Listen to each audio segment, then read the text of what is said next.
যুগে যুগে তিনি আবির্ভাব হয়েছিলেন, যুগে যুগে তিনি এসেছিলেন। আগামী 16ই বৈশাখ অক্ষয় তৃতীয়ার দিন, তাই তো মা? দিনটা বড় শুভ, কারণ অক্ষয়, সেদিন যদি কিছু করেন সেটা কোনোদিনও ক্ষয় হবে না, অমর অক্ষয় থাকে। ওই জন্য সেদিন কিছু শুভ কাজ করতে হয়, কোনো শুভ জিনিসের শুরু করতে হয়। আর অক্ষয় তৃতীয়ার দিনে আরেকজনের আবির্ভাব হয়েছিল, আরেকজন অবতার নিয়েছিলেন। তিনি কে? ভগবানের যত যত অবতার আছে সেই 10টা অবতারের মধ্যে 6 নম্বর অবতার, ষষ্ঠ অবতার পরশুরাম। সেই দিনটাকে বলা হয় পরশুরাম জয়ন্তী। তো পরশুরাম তিনি ভগবানেরই আরেক অবতার, ষষ্ঠ অবতার। তার জীবনীর কথা কি বলবো, যতগুলো অবতার ভগবানের হয়েছিল তার থেকে পরশুরামের অবতারটা একটু আলাদা। কিরকম? কেউ যদি অন্যায় করত, কেউ যদি খারাপ কাজ করত, তাকে কি করত? সে কঠোরভাবে শাস্তি দিত। তার হাতে ছিল একটা কুঠার, কুঠার রূপী রাম, তার জন্য বলা হয় পরশুরাম। পরশুরামের বাবা ছিল এক ব্রাহ্মণ আর মা ছিল ক্ষত্রিয়। পিতার নাম ছিল যমদগ্নি, ঋষি যমদগ্নি, এবং মায়ের নাম ছিল রেণুকা দেবী। একবার মা কি হয়েছে জানেন? তার পিতা একটা যজ্ঞের আয়োজন করেছেন, মানে বাড়িতে একটু হোম যজ্ঞ করছে। আর ওই পরশুরামের মাকে বলেছে যে তুমি একটু গঙ্গা জল নিয়ে এসো, যজ্ঞে গঙ্গা জল লাগবে। এখন ওই রেণুকা দেবী গঙ্গা জল আনতে গিয়ে গঙ্গা নদীতে গিয়ে এখন সেখানে এক রমণীর সঙ্গে দেখা। এবার এই রমণীর সঙ্গে দেখা, একটা মেয়ে মানুষ আরেকজনের সঙ্গে দেখা হলে যা হয়, আমাদের মেয়েদের কাজ কি, যদি একটু বান্ধবী পেয়ে যায় শুরু করে দিলাম গল্প, তাই তো মা? সে এখন জল আনতে গিয়ে গল্প শুরু করেছে, আর ওইদিকে যে যজ্ঞ হচ্ছে গঙ্গা জলটা লাগবে, দেরি হয়ে যাচ্ছে, সেদিকে তার লক্ষ্য ছিল না। মানে গল্পতে এত ব্যস্ত হয়েছে, গল্প বিভোর হয়ে গেছে, ওদিকে যজ্ঞ শেষ হয়ে গেল। তারপর রেণুকা দেবী জল নিয়ে আসছে। ব্রাহ্মণ তখন ক্রোধান্বিত হয়ে রেণুকা দেবীর ওপর খুব রাগ হয়েছিল যে রেণুকা, আমার যজ্ঞ শেষ হয়ে গেল আর তুমি এতক্ষণে গঙ্গা জল নিয়ে আসছো। তো ওই ব্রাহ্মণের 4টে ছেলে ছিল, সব থেকে ছোট ছিল পরশুরাম। তো 4টে ছেলেকে আদেশ করলো যে তোমরা আমার সন্তান, আমার আদেশ পালন করো, এই মুহূর্তে তোমরা নিজের হাতে তোমার মায়ের মুন্ডটা ছেদন করে দাও, মানে মায়ের মাথাটা কেটে দাও। তো 4টে ছেলের মধ্যে 3 জন বলছে বাবা তুমি যা বলবে তাই করব, কিন্তু সন্তান হয়ে মায়ের মাথা আমরা কাটতে পারব না, মায়ের মুন্ড কাটা যায়, এ তো ঘোর অপরাধ। কিন্তু সব থেকে যে ছোট পরশুরাম, সে আদেশ পালন করেছিল, মানে বাবার আদেশ সে খুব পালন করত। তার হাতে যে কুঠার ছিল, সে কুঠার দিয়ে সে নিজের মায়ের গলাটা কেটে দিয়েছে। বাবার আদেশ পালন করতে গিয়ে ছেলে হয়ে মায়ের গলা কেটেছিল এই পরশুরাম। তারপর বাবা কিন্তু ছেলেকে পরীক্ষা করছে, মা ভাববেন না কিন্তু যে এটা বাবার রাগ, তা নয়, পরীক্ষা করছে, দেখি ছেলে বাবার কথা কত রাখতে পারে। আচ্ছা পরশুরাম, তুমি তো তোমার মায়ের গলাটা কেটেছো, এবার তোমার আরো যে 3টে ভাই আছে, 3টে ভাইয়ের গলাটা কেটে দাও। তা পরশুরাম ওই বাবার আদেশ পালন করতে গিয়ে আরো 3টে ভাই ছিল, তাদেরও গলা কেটেছিল। শেষে বলেছিল পরশুরাম, তুমি বাবার এত আদেশ পালন করো, আমি তোমার ওপর খুব খুশি হয়েছি। যে ছেলে বাবার একটা ইশারার বিরুদ্ধে যায় না, বাবা যেটা বলেছে সেটা করেছে, আমি তোমায় বর দিতে চাই, বলো তুমি কি বর চাও। পরশুরাম তখন বলেছিল পিতা, আমি নিজের হাতে তো আমার ভাইদের গলা কেটেছি, মায়ের গলা কেটেছি, আমার বর অন্য কিছু চাই না, তুমি যদি আমাকে বর দিতে চাও তাহলে আমার মাকে ফিরিয়ে দাও আর আমার ভাইদেরকে ফিরিয়ে দাও, তারা যেন আবার জীবন ফিরে পায়। তো আবার জীবন ফিরে পেয়েছিল। তার পিতা আশীর্বাদ করে আবার কিন্তু তার মাকে পুনরায় জীবন দিয়েছিল আর তার ভাইদেরও জীবন দিয়েছিল। এটা শুধু বাবা পরীক্ষা করে দেখলো ছেলে আমার আদেশ কত পালন করে দেখবে। এই সেই পরশুরামের কথা, যার জন্ম হয়েছিল অক্ষয় তৃতীয়ার দিনে। অক্ষয় তৃতীয়ার দিন নারায়ণেরও আবির্ভাব তিথি, অক্ষয় তৃতীয়ার দিন মহাভারত লেখা হয়েছিল, সূচনা হয়েছিল। এই দিনটা খুব শুভ। এই অক্ষয় তৃতীয়ার দিন মা গঙ্গা এই মর্তধামে আগমন করেছিল, যার জন্য এই দিনটা বড় শুভ।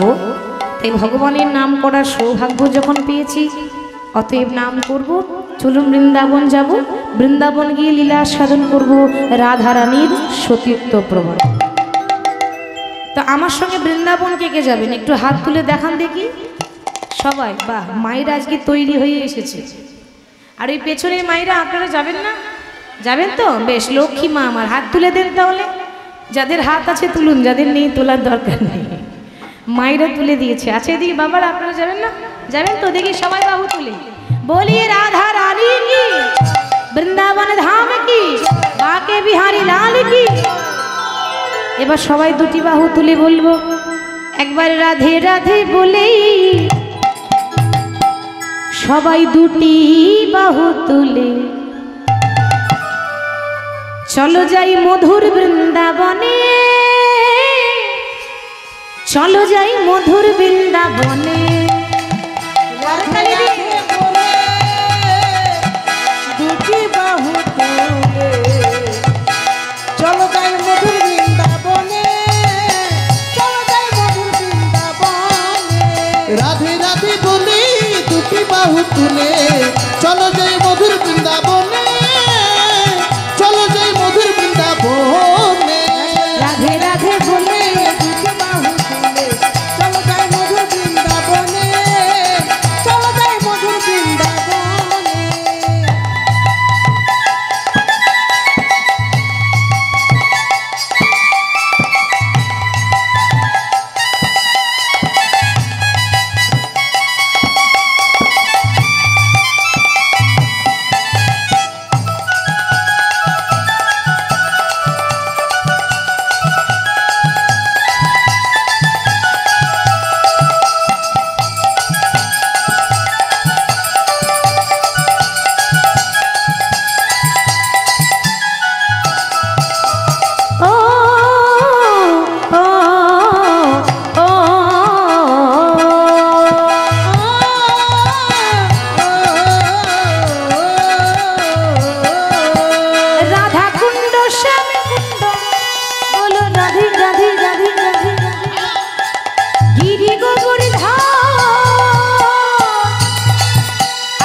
রাধে রাধে বলে দুটি বাহু তুলে চলো যাই মধুর বৃন্দাবনে, চলো যাই মধুর বৃন্দাবনে।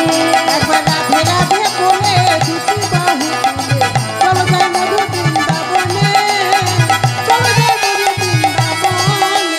রাধে রাধে বলে দুটি বাহু তুলে চলো যাই মধুর বৃন্দাবনে, চলো যাই মধুর বৃন্দাবনে।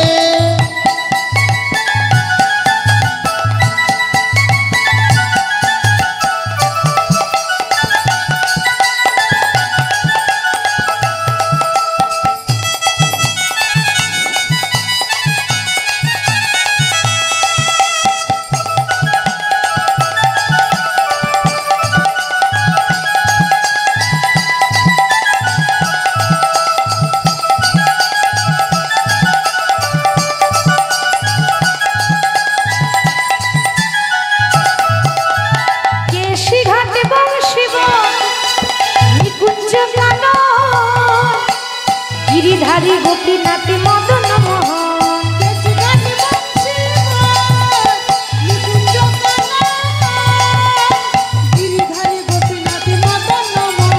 কেশি ঘাটি বংশী নিকুঞ্জ কানন, মধুর মধুর বংশী বাজে সেই তো বৃন্দাবন। একবার রাধে রাধে বলে দুটি বাহু তুলে চলো যাই মধুর বৃন্দাবনে, চলো যাই মধুর বৃন্দাবনে।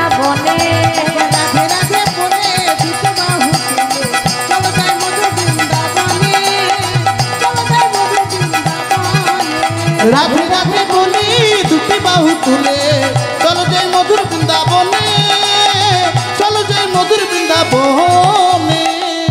बोलिए राधा रानी की जय। वृंदावन धाम की जय। बांके बिहारी लाल की জয়। আমরা রাধে রাধে বলে বৃন্দাবনে এসেছি, বিষয়ে এসেছি আস্বাদন করব মহাসতী রাধারানী। ভগবান আজকে প্রমাণ করেছিলেন বা পরীক্ষা নিয়েছিলেন যে রাধারানী কত বড় সতী, সেই প্রমাণ আজকে ভগবান দিয়েছিলেন।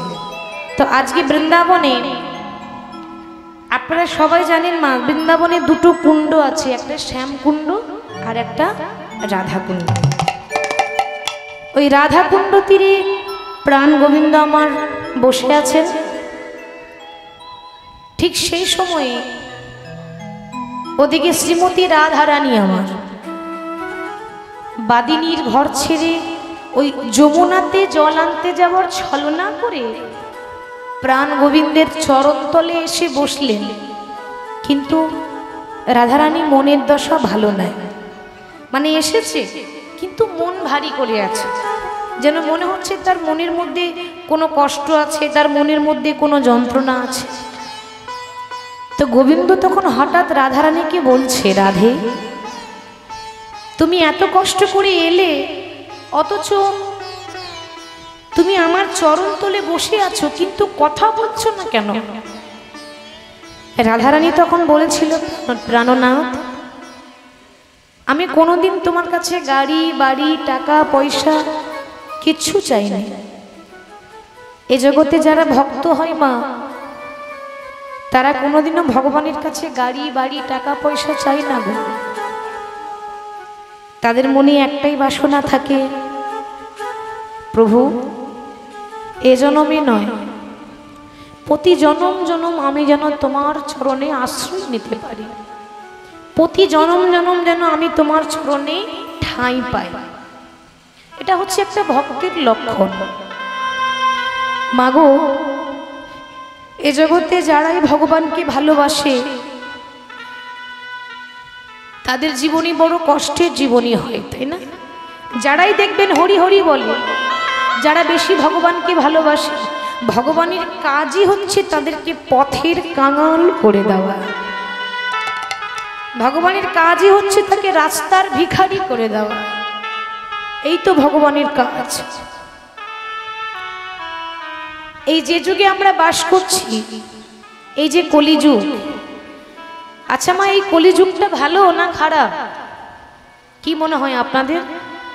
ভালো, বেশ। আচ্ছা এদিকে মা, কলিযুগ ভালো না খারাপ? যা মনে হয় বলুন, এই কলিযুগটা ভালো, বেশ। আচ্ছা বাবা আপনারা কি বলবেন, কলিযুগ ভালো না খারাপ? খারাপ, বেশ। অনেকে ভাবছে মাগো চারিদিকে এত অন্যায় হচ্ছে, এত অত্যাচার হচ্ছে, এত মারামারি কাটাকাটি হচ্ছে, কি গো চলছে তো? তা চারিদিকে এত মারামারি কাটাকাটি চলছে, এত হানাহানি চলছে, এই দুর্দশা দেখার পর কলিযুগ ভালো কি করে হয়? এটা মানুষের প্রশ্ন। কি করে ভালো? কলির ছেলে মেয়েরা একটা যদি ভুল করে দেয়, আমরা কি বলি? কলির ছেলে তো বলি তো মা, একটা গন্ডগোল, কলিযুগের ছেলে বাবা আর কত যে দেখতে হবে। তাহলে এই কলিযুগটা পাপে পরিপূর্ণ। একবার পঞ্চ পাণ্ডবের মধ্যে সব থেকে যে বড় ভাই ধর্মরাজ যুধিষ্ঠির, এই যুধিষ্ঠির কিন্তু সিংহাসনে বসেছিল। ঠিক সেই সময়ে একজন আসছেন যে দেখতে একেবারে ভয়ঙ্কর চেহারা, কুৎসিত, যে হচ্ছে কলি মহারাজ।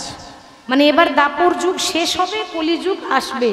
তাই ওই কলি মহারাজ ওই যুধিষ্ঠিরের কাছে এসে বলছে, মহারাজ এ জগতে সবাই বলে আপনি নাকি জীবনেও মিথ্যা কথা বলেন না। এ জগতে সবাই বলে আপনি একটা সত্যবাদী রাজা, আপনি ধর্মরাজ যুধিষ্ঠির, আপনি নাকি শুধু ধর্ম তাকিয়ে কর্ম করেন। আপনি যদি এতই ধার্মিক হবেন তাহলে আমার চারটে প্রশ্ন আছে, উত্তর দিতে হবে। যুধিষ্ঠির বলছে, কি প্রশ্ন বলো? আমার প্রথম প্রশ্ন হলো এই, এক ঘড়া দুধ 7টা ঘড়াই ভরে গেল, কিন্তু 7 ঘড়া দুধ একটা ঘড়াই ভরছে না কেন? এই প্রশ্নের উত্তর দিতে হবে। তো অর্জুন দাঁড়িয়েছিল, ভীম দাঁড়িয়েছিল, নকুল দাঁড়িয়েছিল, সহদেব দাঁড়িয়েছিল। তারা ভাবছে এটা আবার কেমন প্রশ্ন, এক ঘড়া দুধ 7 ঘড়াই ভরে গেল, আবার 7 ঘড়া দুধ 8 ঘড়াই ভরছে না কেন? হরি বল, হরি বল বাবা। উত্তরটা কিন্তু খুব সহজ, তাই না মা? প্রশ্নটা শুনতে যত কঠিন, উত্তরটা সহজ। এর উত্তর হচ্ছে এক ঘড়া দুধ 7 ঘড়াই ভরে গেল, মানে এক মা বড় কষ্ট করে নিজের সন্তানদেরকে লালন পালন করে। ঘরে যদি পয়সা না থাকে, পরের ঘরে বাসন মেজে, পরের ঘরে কাজ করে মা চেষ্টা করে যে আমার জীবন তো যা হলো হলো, আমার জীবন তো দুঃখের পেরিয়ে গেল, আমার ছেলে মেয়েরা যেন ভালো থাকে। এই ভালো রাখার আশায় প্রত্যেকটা মা কিন্তু চেষ্টা করে যে ছেলেরা যেন আমার ভালো থাকে। তাহলে সেই মা বড় কষ্ট করে সন্তানদের মানুষ করে, কিন্তু সেই সন্তানরা যখন বড় হয়ে যায় তখন সেই মায়ের মুখে কিন্তু এক মুঠো ভাত পর্যন্ত তুলে দিতে পারে না, ঠিক তো? ওই জন্য বলে ছোটবেলায় মা কাঁদে ছেলে ভাত খাই না বলে, আর বড়বেলায় মা কাঁদে ছেলে ভাত দেয় না বলে। তাহলে কি হলো মা? এক ঘড়া দুধ 7 ঘড়াই ভরে গেল, 7 ঘড়া দুধ একটা ঘড়াই ভরলো না। মায়ের গর্ভে একটা সন্তানের 10 মাস 10 দিন জায়গা হয়, কিন্তু কিছু কিছু সন্তান আছে, সবার কথা বলি নাই, সবাই খারাপ নয়, সব সন্তানরা খারাপ হয় না। কিছু কিছু সন্তান আছে যার 4 তলা বিল্ডিংয়ে মায়ের এতটুকু থাকার জায়গা হয় না। হরি বল, হরি বল। আমরা কলিযুগের মানুষ তো সোজা পথে হাঁটতে জানি না, উল্টো রাস্তায় হেঁটে যাই। দেখবেন নিজের বাবাকে বাবা বলতে ভালো লাগে না, পরের বাবাকে বাবা বলতে বেশি ভালো লাগে, তাই না মা? সবই উল্টো। আবার এমন এমন ছেলে আছে দেখবেন বড় ঘটা করে ওই বাবা শিবের মাথায় জল ঢালতে যায়, যাই তো অনেক ভক্তই যায়। তাদের মধ্যে কিছু কিছু সন্তান আছে যে খালি পায়ে হেঁটে হেঁটে বাবা শিবের মাথায় জল ঢালতে তো যায়, কিন্তু আজ পর্যন্ত নিজের বাড়িতে ওই কুয়ো থেকে 1 বালতি জল তুলে ছেলে হয়ে নিজের বাবার মাথায় 1 বালতি জল ঢেলে স্নান করিয়ে দিতে পারে না, আবার সে আবার যাচ্ছে বাবা ভোলানাথের মাথায় জল ঢালতে। আপনারাই বলুন, ভোলানাথ গ্রহণ করবে? সেই জল গ্রহণ করবে না। আমাদের জীবনে প্রথম গুরুকে মা, মাতা পিতা, সবসময় গুরুদেব। আমাদের জীবনে প্রথম গুরু মা বাবা। আগে মা বাবাকে শ্রদ্ধা করবেন, তারপর অন্য কিছু। মা বাবার যদি চরণ সেবা করা হয়, তীর্থযাত্রা করতে হয় না, ঘরে বসেও তীর্থ ভ্রমণের ফল হয়ে যায়। কলি মহারাজ বলছে, বেশ, প্রথম প্রশ্নের উত্তর পেয়েছি, এবার মহারাজ তুমি দ্বিতীয় প্রশ্নের উত্তর দাও। দ্বিতীয় প্রশ্ন কি না, এক ব্যক্তি সে ফসল লাগিয়েছে, চাষ করবে বলে ফসল লাগিয়েছে। এখন ফসলটা যেন ওই ছাগল গরুতে যেন না খেয়ে নেয়, তার জন্য বেশ ঘিরে দিয়েছে, মানে বেড়া দিয়ে দিয়েছে। এখন কিছুদিন পর দেখা গেল কি না, ওই বেড়াটাই ফসল খাচ্ছে। তার মানে কি, যাকে দিয়ে গেলাম একটু রক্ষা করবে, সেই আবার ফসলটা খাচ্ছে কেন? তখন যুধিষ্ঠির বলছে, এটা তো উত্তরটা খুব সহজ, যেই রক্ষক সেই ভক্ষক। কি গো, ঠিক তো? যাকে আপনি ভাবছেন যে ও খুব ভালো, আপনার পাশে আছে, সারা জীবন থাকবে, সে ভালো নয়, মোটেও ভাববেন না, বিশ্বাস করবেন না। সে আপনার কাছে ভালো হতে পারে, আপনার পেছনে গিয়ে নিন্দা করবে। যাকেই বিশ্বাস করবেন সেই আপনার সঙ্গে বিশ্বাসঘাতকতা করে। এটা কলিযুগ, এই কলিযুগে এটাই হয়। আচ্ছা বেশ, তা না হয় মানলাম। আমার 3 নাম্বার প্রশ্ন। কি প্রশ্ন না, একটা ছুঁচ। ওমা, আমরা যে কাপড় সেলাই করি ছুঁচ, ওই ছুঁচের মধ্যে একটা তো ছিদ্র থাকে, তো ছুঁচের ছিদ্রের মধ্যে গোটা হাতি পেরিয়ে গেল আর লেজটা আটকে গেল কেন? বলে বাবা ওইটুকু ছুঁচ, আবার ওই ছিদ্রে হাতি পেরিয়ে যায়, লেজটা আটকে গেল কেন? বলে এটাও খুব সহজ কথা। দেখবেন যখন কোনো বাবা ছেলের বিয়ে দেয়, ছেলের বিয়ে মানে বাবা কত টাকা যে ফোন পাবে তার ঠিক নাই, তাই না? গাড়ি বাড়ি পাবে, টাকা পয়সা, ফোন পাবে, খাট বিছানা আলমারি, বিয়েতে অনেক কিছু পাই ছেলের বিয়েতে। এইবার যে না থাকলে বিয়েটাই হবে না, সে কে গো? ব্রাহ্মণ পুরোহিত মশাই। তিনি না থাকলে তো বিয়ে সারবে কে? তো লাখ লাখ টাকা খরচ করে প্যান্ডেল করে, লাখ লাখ টাকা খরচ করে খাবারের ব্যবস্থা করে, লাইটিং করে, কিন্তু পুরোহিত ঠাকুর মশাই বেলায় ওই 101 টাকা দক্ষিণা দিয়ে বলে ঠাকুর মশাই ওইটুকু নেন আর পাচ্ছি না। কি গো মা সত্যি করে বলুন তো, বলে কি না? লাখ টাকা খরচ করে প্যান্ডেল করলো, খাবার আয়োজন করলো, আর ঠাকুর মশাই বেলে 101 টাকা দক্ষিণা। আমাদেরকেও এরকম বলে বাইনা করার সময়, সবাই নয় তবে দু একজন আছে এরকম বলে, দিদি আমরা খুব গরিব মানুষ, আপনি না এলে বুঝতে পারবেন না, খুব কষ্ট করে করায়। দু এক জায়গায় হয় এরকম। এখন যাই না যাই গিয়ে দেখি এক একজনের 4 তলা করে বিল্ডিং। হরি হরি বল, মানে উল্টো হয়ে যায়। তা যাই হোক, এটা কলিযুগ তো, এরকমই বল, এরকমই কলিযুগের দশা। আচ্ছা বেশ, আমার শেষ প্রশ্ন এই যে একটা নদী দু রকমের জল যাচ্ছে, একটা পরিষ্কার জল, একটা নোংরা জল। এই কলিযুগের মানুষ পরিষ্কার জলে স্নান না করে নোংরা জলে স্নান করে কেন? এর উত্তরটা দিতে হবে। বলে খুব সহজ, আজকে এখানে হরিনাম হচ্ছে, আর যদি অর্কেস্ট্রার হতো, কি গো মা জায়গা দিতে পারতেন? এই জায়গাগুলো দিতে পারতেন না, পাশের গ্রাম থেকে 4 চাকা গাড়ি করে আসতো, জায়গা দেওয়া যেত না। কিন্তু মনে রাখবেন, আমি কোনো সঙ্গীতকে অপমান করছি না, সঙ্গীত মা সরস্বতীর দান, কোনো সঙ্গীতটাকে অপমান করিনি, কিন্তু এক একটা সঙ্গীতের এক একটা করে মাধুর্য থাকে। তো যেমন ভগবানের নাম যতক্ষণ শুনবেন মনটা একটু শান্তি থাকবে, শান্ত হয়ে যাবে। আর যদি কোনো ফাংশন হয় তাহলে আর স্থির হয়ে বসে থাকতে মন হবে? যা গান ধরেছে একবার ড্যান্স দিলে হয়, কি গো মনে হয় তো? আর থাকা যাচ্ছে না, এবার একবার ড্যান্স দিলেই হয়। তা কেন এরকম মনে হয়? এক একটা গানের এক একটা করে ভাগ থাকে। অন্যান্য সঙ্গীত সেগুলো মনকে চঞ্চল করে, আপনাকে উগ্র করে, কিন্তু হরিনাম যেখানে চঞ্চল হবে না, হরিনাম তো ঠাকুরের নাম, তো শান্তি থাকে। এই হচ্ছে কলি। তাহলে বলছে মহারাজ তুমি 4টে প্রশ্নের উত্তর দিলে, এবার শেষ প্রশ্ন বলো যে কলিযুগে এত পাপ হচ্ছে, এখন মুক্তির পথ কি? বলি মুক্তির রাস্তা একটাই, সেটা হচ্ছে মধুমাখা হরিনাম।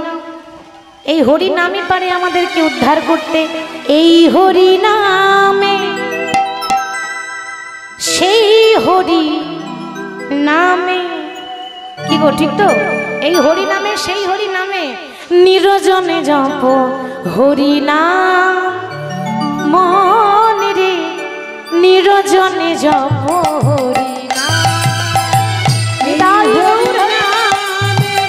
সেই হরি নামে, নিরজনে জপ হরিনাম মন রে, নিরজনে জপ হরিনাম।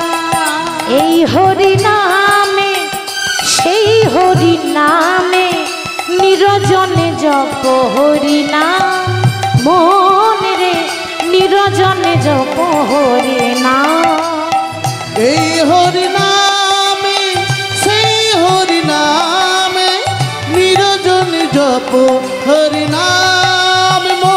রে, নিরজনে জপ হরিনাম।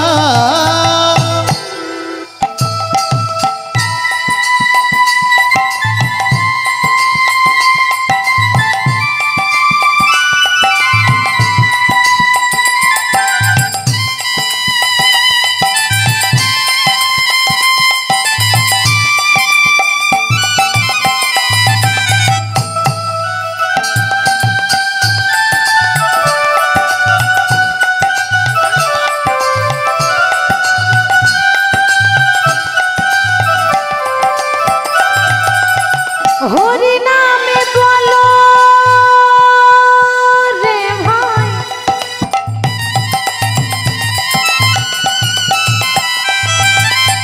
বাকি সবই মিছে, পালাইতে পথ নাই, জমে আছে পিছে।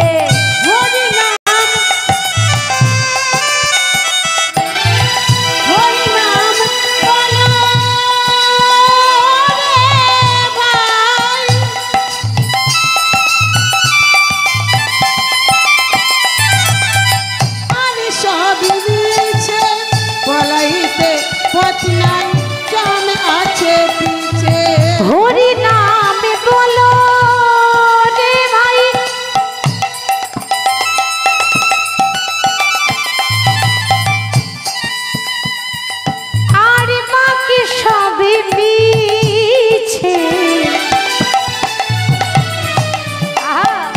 পালাইতে পথ নাই জমে আছে বীজ। হরি নাম হলো রে ভাই,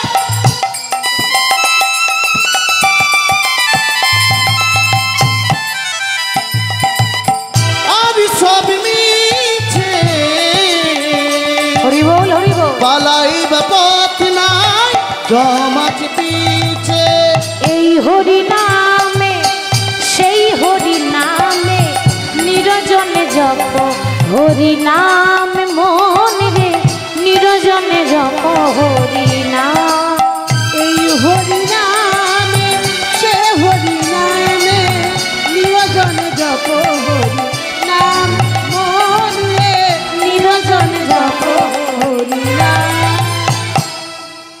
তাই বৃন্দাবনে রাধারানী গোবিন্দের কাছে বলছে, দয়াময় আমি প্রত্যেক দিন আসি, যতই কষ্ট হোক তোমার কাছে হাসি মুখে এসে দাঁড়ায়, কিন্তু তুমি তো পরমাত্মা, তুমি তো ভক্তের অন্তরের কথা জানো, তোমার কাছে তো কিছু গোপন নাই আর কিছু লুকিয়ে রাখতে পারবো না।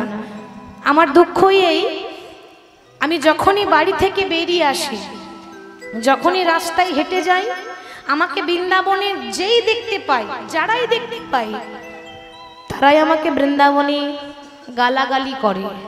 কি বলছো রাধে, তোমার মতো ভক্তকে গালি দেয়? বলে হ্যাঁ। আর কি বলে গালি দেয় জানো? তারা আমাকে বলে বলে ওই যাই কৃষ্ণ কলঙ্কিনী রানী, কৃষ্ণ কলঙ্কিনী, এই কৃষ্ণ কলঙ্কিনী বলে আমাকে গালি দেয়। গোবিন্দ তখন বলছে, রাধে এ তো বড় সৌভাগ্যের কথা। কেন জানো? এ জগতে কলঙ্কিনী হতে পারে সবাই, কিন্তু মাগো কৃষ্ণ কলঙ্কিনী কজন হতে পারে? ঠিক তো? কলঙ্ক তো মানুষের জীবনে থাকে, কিন্তু ভগবানকে ভালোবেসে কলঙ্ক, এটা সৌভাগ্য, এটা দুর্ভাগ্য নয়। কিন্তু রাধারানী তো নারী জাতি, তার মন তো মানছে না। তার দুঃখ যে যারা আমাকে দেখে তারা কটু কথা বলে কেন? আমি তোমার চরণ সাধনা করি, আমি তোমার চরণ ভজনা করি, এটা কি আমার পাপ? এটা কি আমার অন্যায়? তাই বধূ তোমার লাগিয়া এই কলঙ্কের মালা গলাতে পড়েছি আমি। বধূ তোমার লাগিয়া কলঙ্কের মালা গলায় পড়েছি আমি। তোমার লাগিয়া কলঙ্কের মালা গলায় পড়েছি আমি। বধূ যাহাই উচিত করহ বিহিত ওহে জগতের তোমার স্বামী। যাহাই হয়ে পরাণী বধূ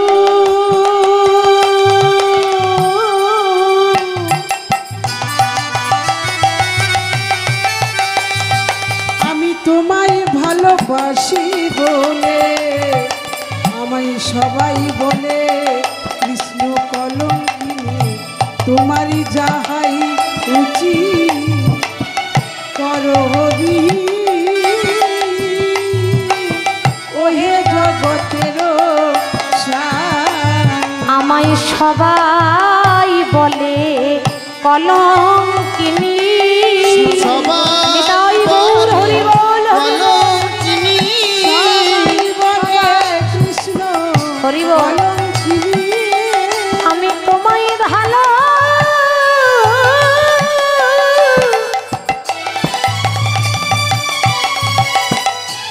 তোমায় ভালোবাসি বলে সবাই বলে কৃষ্ণ কলঙ্কিনী। আমি তোমায় ভালো বধূ তোমায় ভালোবাসি বলে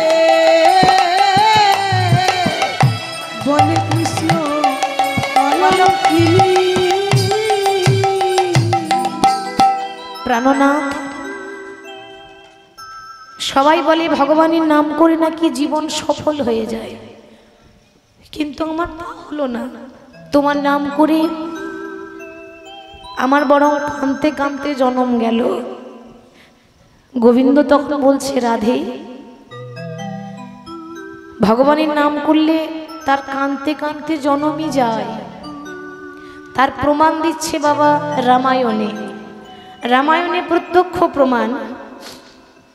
যখন রাম রাবণের যুদ্ধ শুরু হলো, তো রাবণের পক্ষ থেকে বড় বড় বীর, বড় বড় যোদ্ধা, বড় বড় সেনা পাঠাচ্ছে রামের সঙ্গে যুদ্ধ করতে, কিন্তু আজ পর্যন্ত যারা যায় তারা কেউ ফিরে এলো না। কেন জানেন? যে একবার চলে যায় সে আর কোনোদিন ফিরে আসে না। যে একবার চলে যায় সে আর কোনো সাড়া দেয় না। রাবণ যখন দেখছে যে আমি এত বড় বড় বীর পাঠাচ্ছি, কেউ যখন ফিরে এলো না, সবাই হার মেনে গেল, মানে সবাই রামের চরণে উদ্ধার হয়ে গেল। রাবণের দশা কেমন জানেন মা? কেউ যেন দেখতে না পায়। ঘরের দরজা বন্ধ করে ঘরের ভেতরে রাবণ লুকিয়ে লুকিয়ে কাঁদছে, বসে বসে লুকিয়ে লুকিয়ে কাঁদছে। কেন? সবাই বলে রাবণ নাকি বড় পাপাচারী, অত্যাচারী, রাবণ নাকি দুরাচারী, রাবণ বড্ড খারাপ। কিন্তু এটা আমরা ভাবি, যেমন ভাবি রাবণ কিন্তু তেমন ছিল না। রাবণ বলছে, প্রভু, এ জগতে সবাই আমাকে বলে আমি নাকি রামকে ভালোবাসি না, সবাই আমাকে বলে আমি নাকি তোমার সঙ্গে শত্রুতা করছি, আমি খুব খারাপ, আমার নাকি ভক্তি নেই, আমার নাকি হৃদয় নেই। কিন্তু কেউ জানো বা না জানো, তুমি তো জানো যে আমি তোমায় কতটা ভালোবাসি। তাদের মতো দেখাতে পারি না। তোমার কাছে আমার একটাই নিবেদন, সবাই তো চলে গেল, আমার ভাইয়েরা আমাকে ছেড়ে সবাই চলে গেল, এমনকি কুম্ভকর্ণ, সে কুম্ভকর্ণ পর্যন্ত রামের হাতে পরাজিত হয়ে গেল, কেউ নেই, আমি একা। এবার তোমার কাছে আমার একটা প্রার্থনা, এই রাবণ যেদিন রামের হাতে মরতে পারবে সেদিনই রাবণের জীবনটা ধন্য হয়ে যাবে। সেদিন জানবো যে আমার মানব জন্মটা ধন্য হয়ে গেল। আমার নিবেদন যে তুমি যেন তোমার রাঙা চরণে আমাকে ঠাঁই দিও দয়াময়। রাবণ যখন কাঁদছে না, ঠিক সেই সময় রাবণের কান্নাটা শুনতে পেল একজন। সে কে মা? হরি বল। রাবণের কান্নাটা যে শুনতে পেয়েছে সে হলো রাবণের বংশের শেষ সম্বল, রাবণের ভাইপো।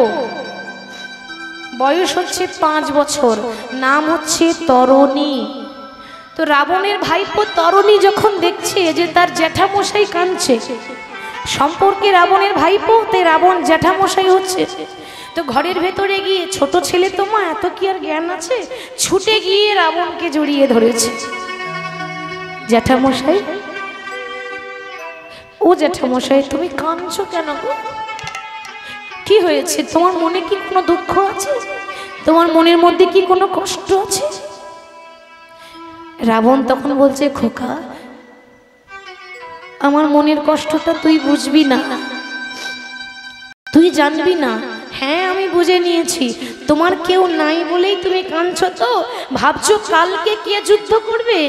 মনে রেখো, তোমার কেউ থাক বা না থাক, তোমার ভাইপো আছে না, তোমার ভাইপো তোমাকে কথা দিল আগামীকাল সকালবেলায় আমি যাব রামের সঙ্গে যুদ্ধ করতে।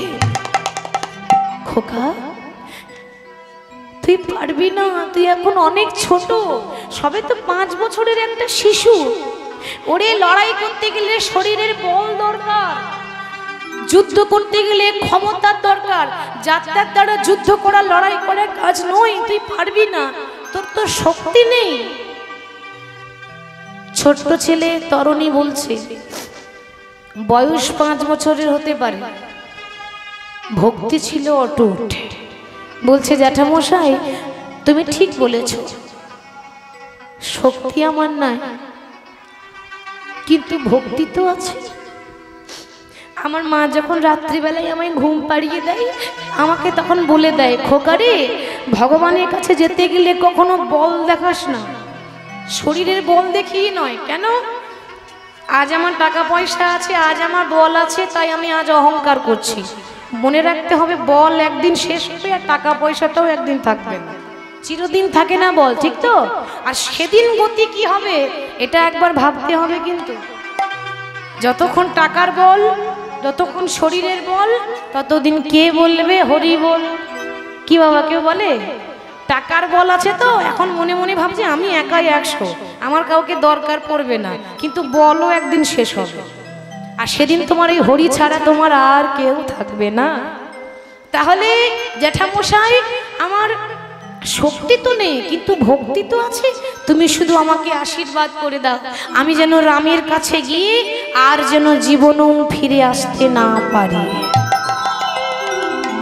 কি বলছিস তুই? এই জগতে ছেলে মেয়েরা যখন বাইরে যায় তখন মা বাবাকে বলে যায়, মা তুমি চিন্তা করো না, আমি খুব তাড়াতাড়ি চলে আসবো। কি গো মা বলে তো? কিন্তু তরুণী কিন্তু আসবো বলছে না, বলছে আমি আর ঘরে আসতেই চাই না। কেন? আমার ইচ্ছা আছে আমি যেন রামের হাতে মরতে পারি। কেন জানো? এই দেহ ছেড়ে যেদিন প্রাণ পাখি উড়ে চলে যাবে, সেদিন এই দেহটা কত শিগাল কুকুরে ছিঁড়ে ছিঁড়ে খায়। ওই শিগাল কুকুরের সেবায় লাগার থেকে যদি আমি ভগবানের হাতে মরতে পারি, আমি মনে করব আমার মানব জন্মটা ধন্য হয়ে গেল। আশীর্বাদ করে দাও, তোমার ভাইপো যেন যুদ্ধে জয় করতে পারে। মানে সে জিততে চাই না, নামমাত্র যুদ্ধ করতে যাচ্ছে, তার ইচ্ছা আছে রামের হাতে সে মরতে চায়। কেন? ভগবানের হাতে মরণ হয় কজন?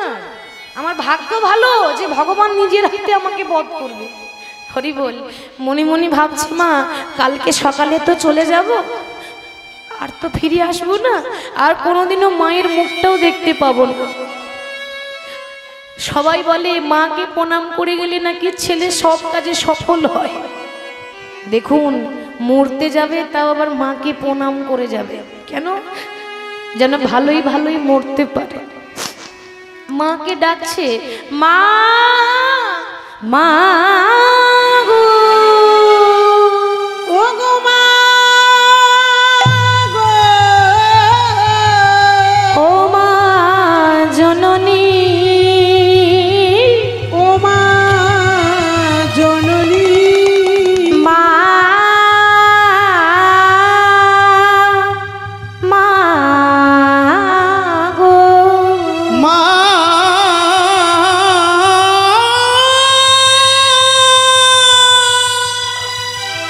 ও মা, মা জননী, মা গো, ও মা, ও মা জননী। যেই না মাকে ডেকেছে, তরুণীর মায়ের নাম ছিল সরমা। সরমা তখন ছুটে এসে বলছে, খোকা কি হয়েছে, অমন করে ডাকছিস কেন? আহা, 5 বছরের ছোট্ট ছেলে তরুণী বলছে, মা আমি তোমায় কেন ডাকলাম জানো? আর কোনোদিন মা বলে ডাকতে পাবো না তো। আমার মনে হয় আজকে আমাদের শেষ দেখা, হয়তো আর কোনোদিন তোমার সঙ্গে আমার দেখা হবে না। কি বলছিস তুই? ওরে এমন কথা বলতে নাই, আমার 7 নাই 5 নাই, আমার একটা আদরের ধন, ওরে এমন অলক্ষণে কথা কেন বলছিস খোকা? মা আসলে কি জানো তো, আজ আমি তোমার কাছে কিছু চাইতে এসেছি।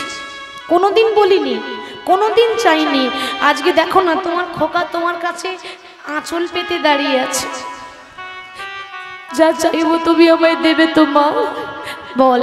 ওরে গাড়ি বাড়ি টাকা পয়সা সবই তো তোর, আবার কার জন্য করেছি সবই তোর, যা চাইবি তাই দেব। মা গাড়ি বাড়ি টাকা পয়সা চাই না, আমার নিবেদন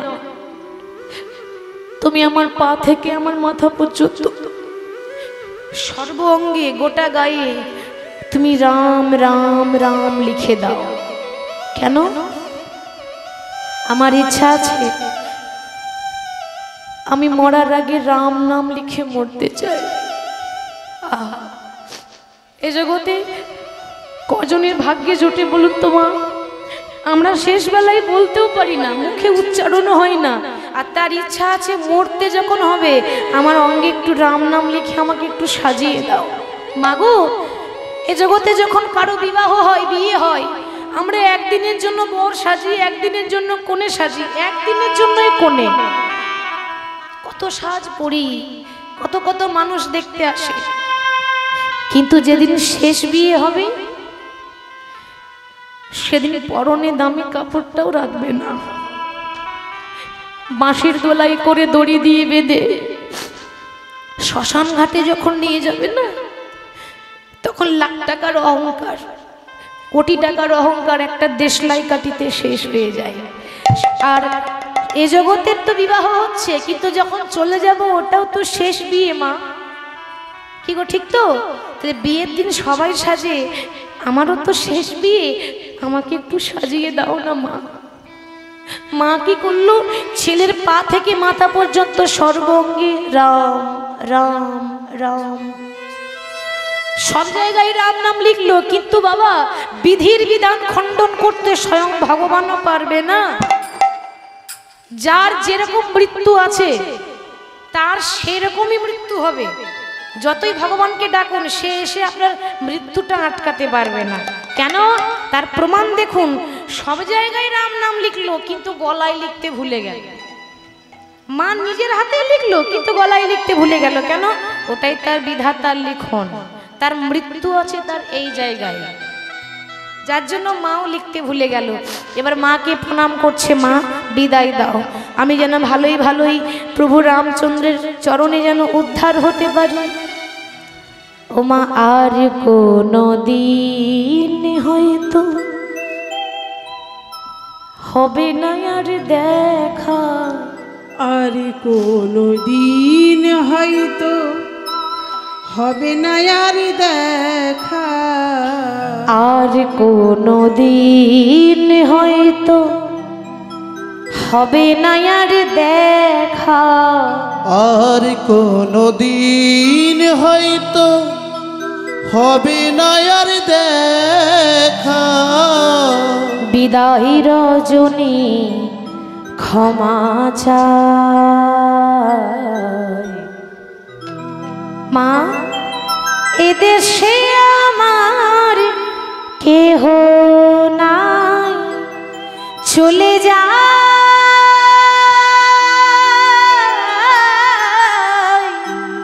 এদেশে আপন কেহ নাই। নিতাই গৌর হরি দিন হয়তো হবে না আর দেখা, আর কোনো দিন হয়তো হবে না আর দেখা, বিদায় রজনী ক্ষমা চাই, এদেশে আমার কেহ নাই, চলে যাই এদেশে আমার কেহ নাই। কে বা মাতা, কে বা পিতা, কে বা পুত্র পরিজন, শেষের দিনে কৃষ্ণ দিনে হবে না কেউ আপন।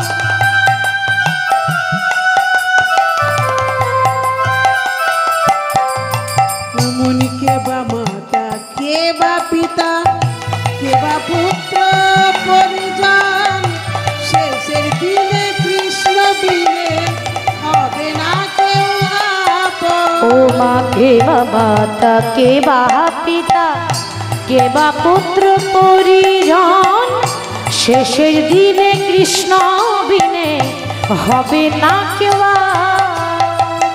কে বা মাতা কে বা পিতা কে বা পুত্র পরিজন শেষের দিনে কৃষ্ণ বিনে হবে না কেউ আপন। ও মা বিদাহী রজনী ক্ষমা চাই এদেশে আমার কেহ নাই চলে যাই এদেশে আপন কেহ নাই চলে যাই এদেশে দরদি বন্ধু নাই চলে যাই এদেশে আমার কেহ নাই। হরি বল। মায়ের চরণে প্রণাম জানিয়ে ছোট্ট 5 বছরের তরুণী যেই না রামের সামনে গিয়ে দাঁড়িয়েছে, বাবা রাম তখন তরুণীকে দেখে মনে মনে ভাবছে অনেক ভক্ত দেখেছি, তবে এরকম ভক্ত দেখি নাই। আমার সঙ্গে লড়াই করতে এসেছে, হাতে তীর ধনুক নিয়ে দাঁড়িয়ে আছে আমাকে আঘাত করব বলে, আবার আমারই নামটা সর্বাঙ্গে লিখে রেখেছে। কি গো, এ আমার শত্রু নাই আমার ভক্ত? রাম তো ভালো করে জানে যে ও আমার পরম ভক্ত। মনে মনে চিন্তা করছে যে আমি ভগবান হলেও তো কারো মৃত্যুটা আটকাতে পারবো না। ওর 5 বছর বয়সে মৃত্যু যোগ আছে, তাও আবার রামের হাতে। তাহলে আমার হাতে যখন ওর মৃত্যু আছে, ওকে বধ করার আগে ওই তরুণীর বাবা বিভীষণ, বিভীষণেরই ছেলে তরুণী, রাবণের ছোট ভাই বিভীষণ, ওই বিভীষণকে পরীক্ষা করে দেখবো যে বিভীষণ আমাকে বেশি ভালোবাসে না নিজের ছেলেকে বেশি ভালোবাসে। আমরা কথায় কথায় দেখবেন বলি ঘরের শত্রু বিভীষণ, কথাটা বলি কিন্তু ঠিক করে বিচার করে বলতে পারি না। কেন? একবারও ভেবেছেন আমরা কি ওই বিভীষণের মতো হতে পারবো? আমরা এমন বিভীষণ ঘরের ক্ষতি করে দিই, তাই তো? ঘরের ক্ষতি করে দিই, যার কাছে থাকি তার ক্ষতি করে দিই। আর ও আবার এমন বিভীষণ ছিল যে নিজের দাদার কুল উদ্ধার করেছিল, দাদার কুল উদ্ধার করেছিল, দাদার 14 পুরুষ উদ্ধার করেছিল বিভীষণ। সে চায় অধর্মের রাস্তা ছেড়ে ধর্ম করেছিল, পাপ করেনি, ওই জন্য তার সঙ্গে তুলনা তো দেওয়ারই নয়। তাহলে বিভীষণকে ডাকছে, বিভীষণ, আগে প্রভু তুমি আমায় ডেকেছো? হ্যাঁ। আমার একটা প্রশ্নের উত্তর দিয়ে দাও, যে একটা 5 বছরের ছেলে এসেছে আমার সঙ্গে যুদ্ধ করতে, আমি তার নাম জানি না, আমি তার ঠিকানা জানি না। কি বলছে গো ভগবান? ভগবান তার নাম জানে না, তার ঠিকানা জানে না? ভগবান তো অন্তর্যামী, সবই তো জানে, কিন্তু পরীক্ষা। তা তুমি একটু বলতে পারবে যে ওর বাড়ি কোথায়, ওর নাম কি? বিভীষণ তো এতক্ষণ দেখেনি, যেই না দূর দিয়ে তাকিয়েছে মনে মনে ভাবছে, হাই রে, এত বড় রাজ্যে এত বড় বড় বীর থাকতে আমার দাদা সে নিজেই বলবান, এত বড় বলবান রাজা রাবণ থাকতে আর কাউকে পেল না, আমার 7 নাই 5 নাই আমার আদরের ধন আমার ছেলেকে পাঠিয়ে দিয়েছে। এখন আমি বলবো কি করে যে ও আমার ছেলে? বাবা আছে ধর্মের রাস্তায় আর ছেলে আছে অধর্মের রাস্তায়। আর যখন লড়াই হয় না বাবা, তখন আপন পর দেখলে হবে না। যুদ্ধ যখন হয় তখন সামনে যদি আমার নিজের আত্মীয় দাঁড়িয়ে থাকে, কিছু করার নাই, যুদ্ধক্ষেত্রে লড়াই হচ্ছে, সেখানে কেউ আপন নয়। তাই বাবা কত বড় কঠোর ত্যাগ করলো দেখুন। বলছে, প্রভু তুমি যাকে দেখছো না, ওর নাম হচ্ছে তরুণী, ও হচ্ছে রাবণের ভাইপো। হরে কৃষ্ণ একবারও বললো না যে আমার ছেলে, বলেছে আমার ছেলে বলছে না, বলছে ও হলো রাবণের ভাইপো। রাম তখন বলছে, আচ্ছা তুমি যখন এত কিছু জানো তখন এটাও বলে দাও যে ওর কোন জায়গায় আঘাত করলে ছেলেটা মরবে, আমি জায়গা খুঁজে পাচ্ছি না। বাবা যেই না এমন কথা বলেছে, বিভীষণ তখন বলছে, প্রভু ভালো করে তাকিয়ে দেখো, ওর সর্বাঙ্গের রাম নাম লেখা, কিন্তু ওর গলাতে কিন্তু রাম নাম লেখা নাই। এবার যেখানে যেখানে রাম লেখা আছে সেখানে সেখানে তুমি বান ছুড়লেও মরবে না, ওটা ওর কবচ। ওর মা ওকে মন্ত্রবদ্ধ করে রাম নাম লিখে দিয়েছে, কিন্তু তার গলায় যখন রাম নাম লেখা নাই, তাহলে বধ করতে গেলে, আঘাত করতে গেলে ওর গলাতেই আঘাত করতে হবে। রাম আর দেরি না করে যেই না বান ছুঁড়েছে, রামের বান সামনে দিয়ে এগিয়ে এসে এমন ভাবে গলায় আঘাত করলো, একদিকে মুন্ড কেটে পড়ে গেল, একদিকে দেহ কেটে পড়ে গেল। কিন্তু মাগো, মুন্ড কেটে গেলে কি হবে? রক্ততে বন্যা বয়ে যাচ্ছে, এখনো পর্যন্ত নাম ছাড়ে না। দেখো কাটা মুন্ড রামে রামে বলে গো, বিদায় গৌর হরি বল।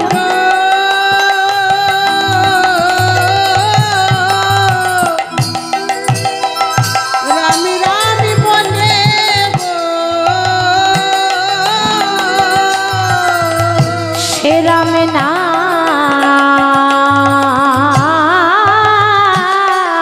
ছাড়া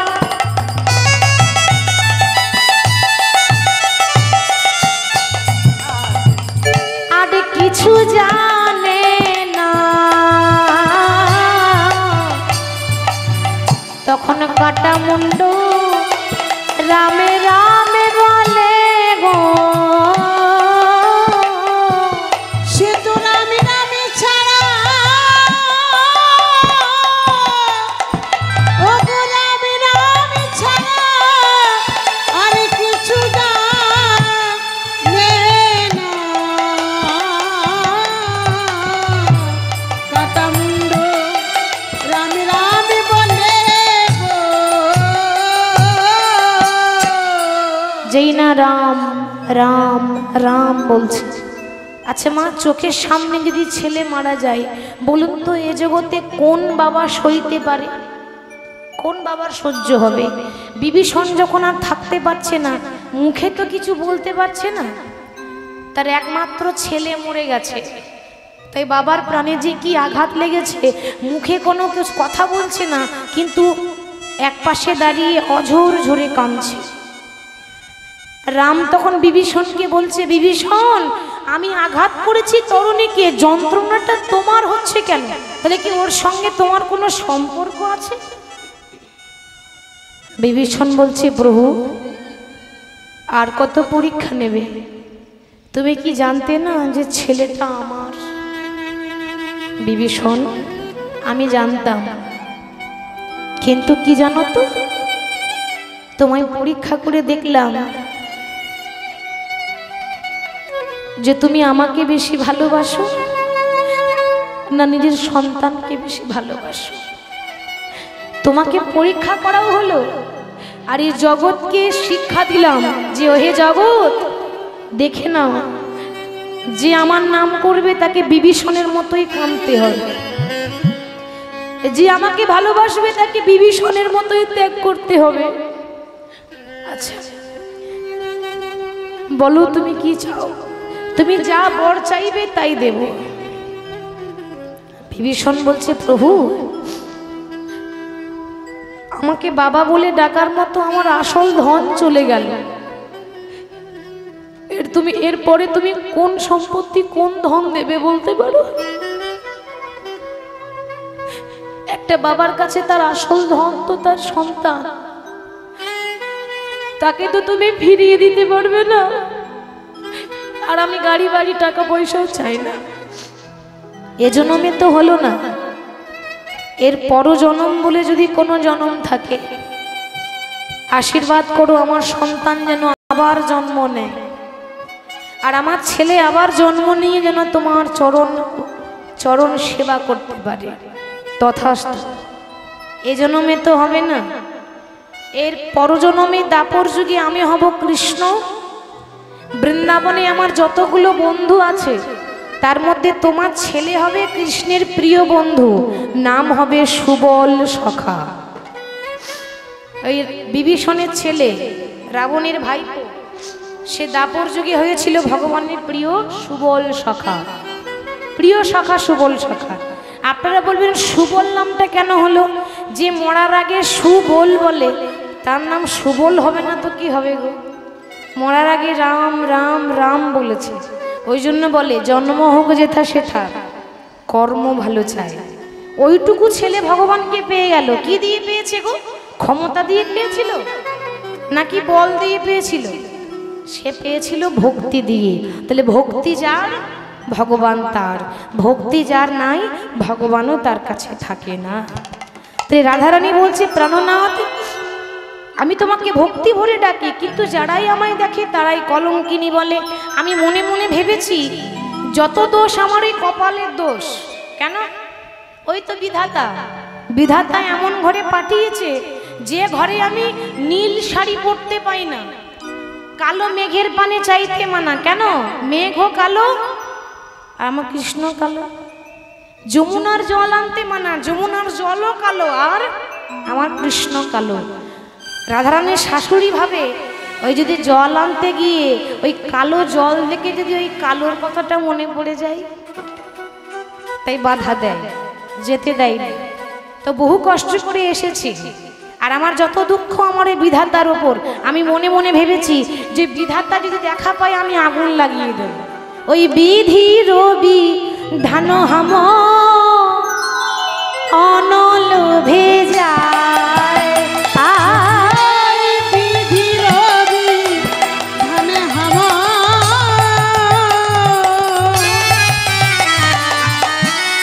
অনল ভেজায়।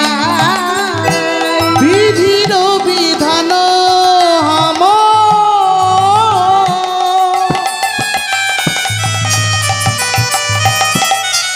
অনলে ভিজা। আবার যদি সে পরানো বধূর বধূর দেখা পায়, যদি সে পরানো বধূর দেখা পায়। যদি সে পরানো বধূ বধুর দেখা পায়, আমি সেই বিধানে আগুন দেব। আমি সেই বিধানে আগুন দেব। আগুন লাগিয়ে দেব। ওই বিধাতাকে দেখলে আমি আগুন লাগিয়ে দেবো, মানে রাগ করে বলছে। এরপর রাগ করে বিধাতার প্রতি আক্ষেপ করে বলছে আমি সেই বিধানে আগুন দেব। সেই বিধানে আগুন দেব। যে বিধাতা কৃষ্ণ ভজিতে দেয় না সেই বিধানে আগুন দেব। বিধানে কৃষ্ণ ভজিতে দেয় না। আমায় কৃষ্ণ কথা বলতে দেয় না। যে বিধানে কৃষ্ণ ভজিতে দেয় না। আমি কৃষ্ণ কথা বলতে দেয় না। বিধানে কৃষ্ণ ভজিতে দেয় না। আমি কৃষ্ণ কথা বলতে দেয় না। বিধানে কৃষ্ণ ভজিতে দেয় না। আমায় কৃষ্ণ কথা বলতে দেয় না। বিধানে কৃষ্ণ ভজিতে দেয় না। আমায় কৃষ্ণ কথা বলতে দেয় না। বিধানে কৃষ্ণ ভজিতে দেয় না। আমায় কৃষ্ণ কথা বলতে দেয় না। বিধানে কৃষ্ণ ভজিতে দেয় না। আমি কৃষ্ণ কথা বলতে দেয় না। বিধানে কৃষ্ণ ভজিতে দেয় না। আমায় কৃষ্ণ কথা বলতে দেয় না। বিধানে কৃষ্ণ ভজিতে দেয় না। আমায় কৃষ্ণ কথা বলতে দেয় না। বিধানে কৃষ্ণ ভজিতে উলুধ্বনি দাও। কৃষ্ণ কথা বলতে দেয় না। বিধানে কৃষ্ণ ভজিতে দেয় না। আমায় কৃষ্ণ কথা বলতে দেয় না। দেবয়নল ঝেড়ে পুড়াইয়ে দেব। যদি সে পরানো বধূ বধুর দেখা পায়। হরি বল। এরপর ললিতা বিশাখা এসে সেখানে দাঁড়িয়েছে। তো ললিতা বিশাখা বলছে আচ্ছা রাধে, তোর যখন এতই দুঃখ তখন ওই কে কি বলছে সেদিকে কান্না করে তোর দুঃখের কথা একটু কৃষ্ণকে বলতে পারিস না? রাধারানী বলছে ওরে ও সখী, আমি যখন বাড়ি থেকে বেরিয়ে আসি আমি মনে মনে ভাবি আমার যত দুঃখ আছে যত কষ্ট আছে আজকে কৃষ্ণকে বলবো। আমার যত মনের কথা আছে আজকেই কৃষ্ণকে গিয়ে বলবো, কিন্তু যখনই কৃষ্ণের মুখটা দেখে নি কি গো সব ভুলে যায়, আর মনে থাকে না। মায়েদের বলছি, দেখবেন এ জগতে কেউ যদি দেখতে খুব সুন্দর হয় বা খুব সুন্দরী হয়, আপনি একবার দেখলেন, দুবার দেখলেন, 10 বার দেখলেন, তারপর দেখবেন আর ভালো লাগবে না দেখতে, ঠিক তো? কিন্তু আপনি যদি একবার কৃষ্ণের দিকে তাকিয়ে থাকেন না, তো আপনি নিজের সংসার ভুলে যাবেন। যদি একবার মন দিয়ে তাকান, তো আপনি নিজের নামও ভুলে যাবেন। কেন? কৃষ্ণের ওই কালো রূপ, দেখতে কালো, কিন্তু কালো রূপে করেছে জগৎ আলো। এই যে আপনারা বসে আছেন এত রাত্রে, লাখ টাকার ঘুম বাদ দিয়ে বসে আছেন। মানুষ সারাদিন পরিশ্রম করে রাত্রে ঘুমায়, বিশ্রাম করে। আপনারা সেই ঘুমটাকেও বাদ দিয়ে দিলেন কেন? প্রতিদিন তো ঘুমায়, প্রভুর জন্য পারবো না একটু রাত জেগে কীর্তনটা শুনতে, তাই তো? তাহলে এত রাত্রে কার জন্য বসে আছেন গো? ওই কালোটার জন্যই তো এত আয়োজন, ওই কালোটা দেখার জন্যই তো এত কষ্ট করে বসে আছে, ঠিক তো? রাধারানীর দশা তেমন, যখন বাড়ি থেকে বেরিয়ে আসি ভাবি যত দুঃখ আছে সব বলবো, কিন্তু যখনই কৃষ্ণের মুখটা দেখিনি, আহা, তার মুখের মধ্যে কি জাদু আছে জানি না, আমি সবই ভুলে যাই রে সখী, আমি সবই ভুলে যাই রে সখী, সবই ভুলে যাই রে সখী, আমি সবই ভুলে যাই রে সখী, আমার বধুর বদন পালেছে, আমি সবই ভুলে যাই রে সখী, আমার বধুর বদন, আমার বধুর বদন পালেছে,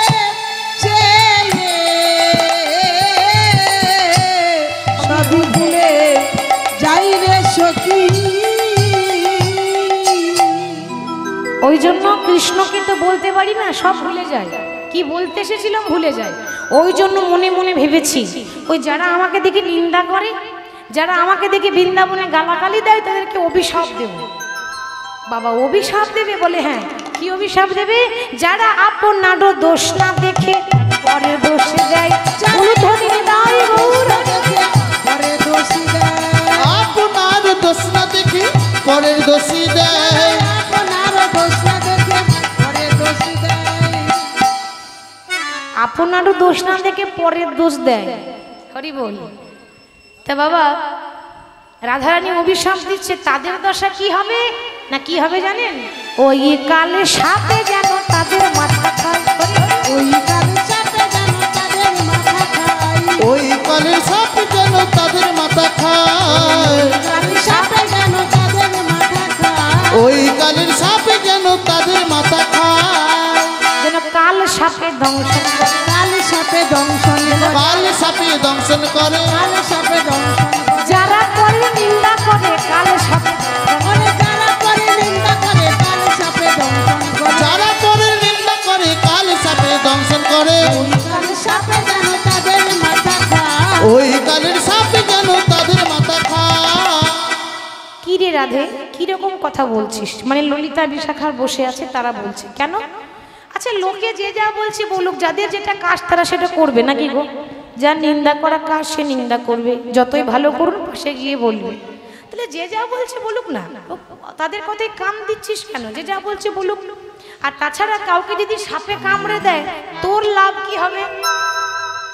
রাধারানী বলছে, ললিতা তোরা যে সাপের কথা বলছিস আমি সেই সাপের কথা বলিনি। তাহলে কোন সাপ? ওমা এ জগতে কোনো বিষধর সাপ যদি কামড়ে দেয় কি হবে? সঙ্গে সঙ্গে মারা যায়। কিন্তু রাধারানী বলছে, আমাকে যে সাপে কামড়েছে, এ সাপে কামড়ালে সঙ্গে সঙ্গে মরণ হয় না, তার আবার একটু একটু করে মরণ হয়, মানে জ্যান্তে মরা হয়ে থাকে। বাবা এরকম আবার সাপ আছে নাকি? কি গো মা, এমন সাপ দেখেছেন যে একবার কামড়ালে একটু একটু করে মরে মানুষ? মানুষ তো একবারই মরে, একটু একটু করে মরে নাকি? রাধারানী বলছে জ্যান্তে মরা, একটু একটু করে মরে। সেই সাপটার নাম কি রে?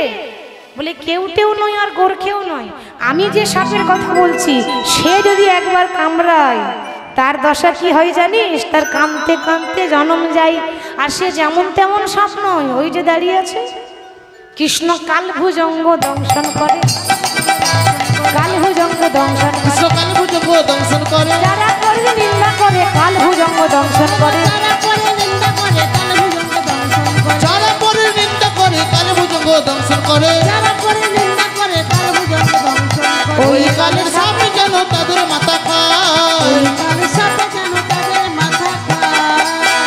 আরো অভিশাপ দেব, এখনো শান্তি হয়নি, আরো অভিশাপ দিবি।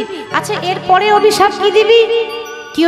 কি অভিশাপ দেবো জানিস? যারা আমার বধূকে ভালোবাসে না, যারা আমার কৃষ্ণের জন্য আবার নিন্দা করে বৃন্দাবনে, তাদেরকে আমি অভিশাপ দিলাম, আমার বধূরে দেখে যারা ভাবে পর, আমারও বন্ধুরে দেখে যারা ভাবে পর, আমারও বধূরে দেখে যারা ভাবে পর, আমারও বন্ধুরে দেখে যারা ভাবে পর, যেন আগুন লেগে যায়। বলে কোথায়? কেন? তাদের ঘরে।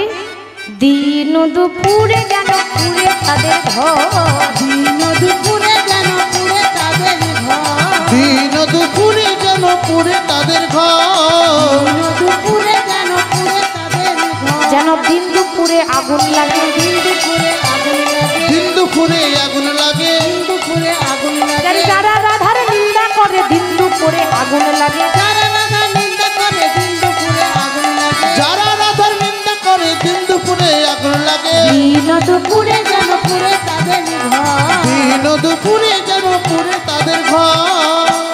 হরি বল, হরি বল।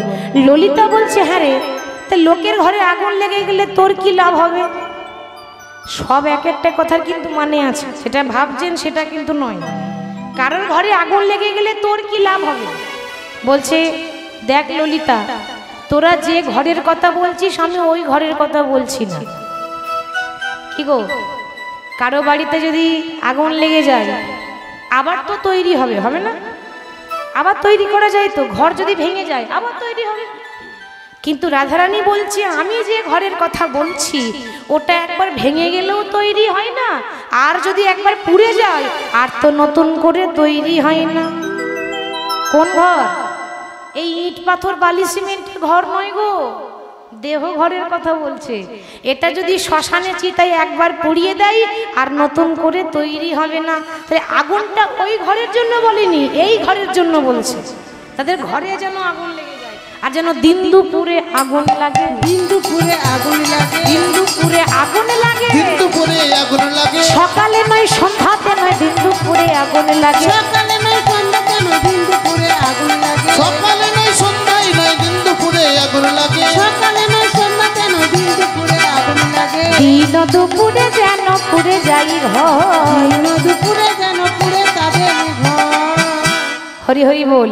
ওই জন্য দিন দুপুরে, সকালে নয় সন্ধ্যাতে নয় দিন দুপুরে আগুন লাগে। তার মানে কি? এরপর দেখুন কি বলছে। আমাদের যেমন দিবসে 3টি কাল থাকে, সকালবেলা, দুপুরবেলা, সন্ধ্যাবেলা। ও মায়েরা, আমাদের জীবনেও 3টে কাল আসে, শিশুকাল, যৌবনকাল আর বৃদ্ধাকাল। কথাতেই আছে, শিশুকালে হরি ভজে হরি পাওয়ার আসে, হরি পাবার আসে, আর বৃদ্ধাকালে হরি ভজে জমে রথর আসে। বৃদ্ধকালে হরি ভজে জমেরও তর আসে। যারা অল্প বয়সে ভগবানের নাম শুনতে ভালোবাসে, তার নাম শুনে তাদের একদিন ঠিক কৃপা হবে। আর যারা এই গুনতে গুনতে সময় চলে গেল, কেন এখন থেকে হরি বল বলবো আরো বুড়ো হই, কি গো, অনেকে বলে না এই অল্প বয়স এখন কোথায় ফুর্তি করবো, আবার বলছে হরি নাম শুনবো। এই বয়সে আবার কেউ হরি নাম শোনে নাকি? আরো বুড়ো হয় তারপর কীর্তন শুনতে যাব। এরকম যদি কেউ ভাবে, বয়স হয়ে গেলে আর হবে না। কেন? সময় থাকতে কাজ করতে হবে তো, সময় পেরিয়ে গেলে হবে? বয়স হয়ে গেলে দাঁতগুলো ভেঙে যাবে। হরি বল বলতে যাবেন, হরি বলতে হবে না, হব্বি বল হব্বি বল, হরি বলতে হবে না। কি গো, ঠিক তো? হরি বলতে যাবেন হবি হয়ে যাবে, দাঁত নাই তো। ওই জন্য বলছি, যা করবেন দাঁত ভাঙার আগে সেরে ফেলুন। দাঁত যদি ভেঙে যায় তাহলে আর হবে না। কেমন সব ঢুলু ঢুলু করছে, মানে কেউ ঝরবো ঝরবো করছে, কেউ ঝরে পড়ে গেল, কিন্তু ঝরে পড়লে হবে না। কেমন? আজকের দিনটা তো অন্তত জেগে থাকতেই হবে। আচ্ছা, কারা কারা জেগে থাকবেন একটু হাত তুলে দেখান দেখি। আর যারা হাত তুলছে না তারা ভাবছে হয় আমি ঘুমাবো, নাহলে একটু পরে কেটে পড়বো, ওই জন্য হাত তুলছে না। बोलिए राधा रानी की, वृंदावन धाम की, बाके बिहारी लाल की। आज की राते घुमेर छुट्टी, चोखेर पाता खुले राखबो, कृष्ण बोले बाहु तुले आनंदते मोरा मातिब। उलू ध्वनि दिए চোখের পাতা খুলে রাখবো, কৃষ্ণ বলে বাহু তুলে আনন্দেতে মোরা গাইব। আজকে রাতে ঘুমের ছুটি, চোখের পাতা খুলে রাখিব, কৃষ্ণ বলে বাহু তুলে করতালি দিয়ে আনন্দে বলিয়ে রাধা রানী কি।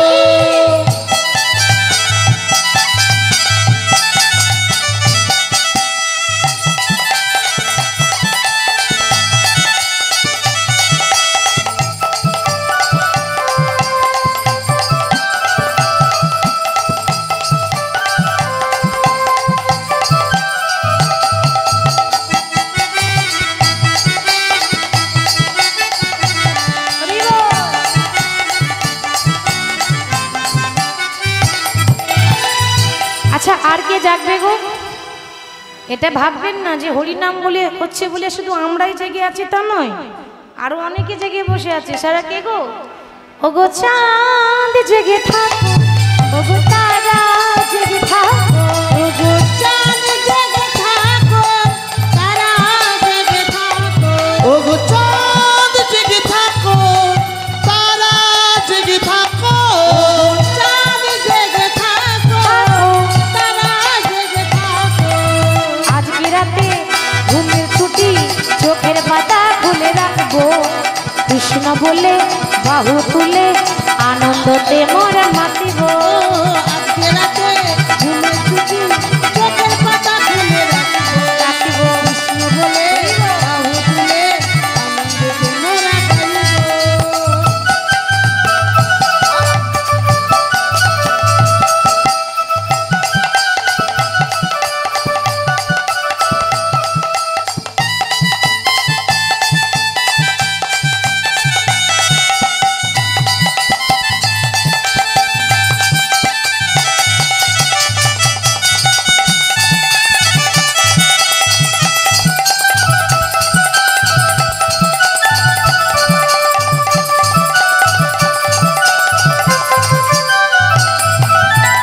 শুধু চাঁদ নয়, শুধু তারা নয়, আর কে জাগবে?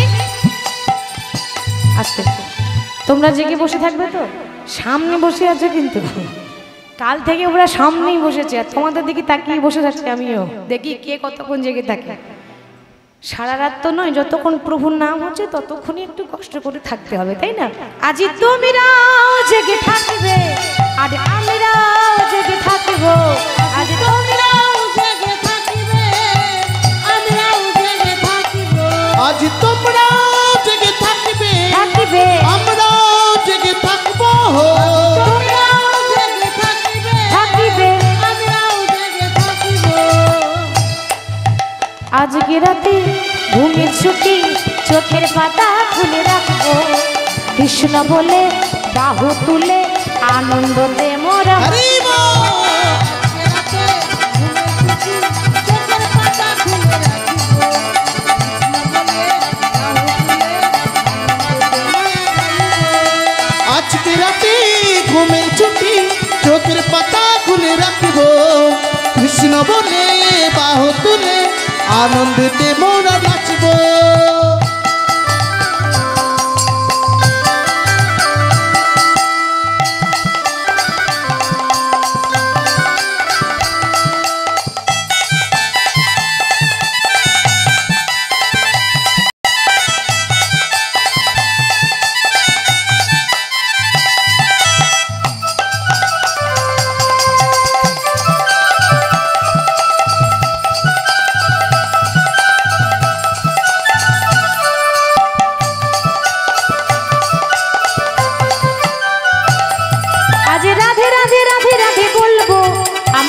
রাধে রাধে রাধে গাইবো, আমরা রাধে রাধে রাধে রাধে বলবো,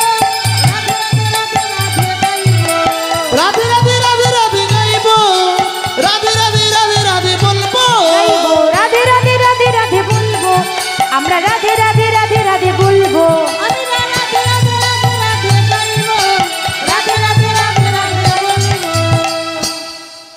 আজকে রাতে ঘুমের ছুটি, চোখের পাতা খুলে রাখবো, কৃষ্ণ বলে বাহু তুলে আনন্দতে মোরা মাতব।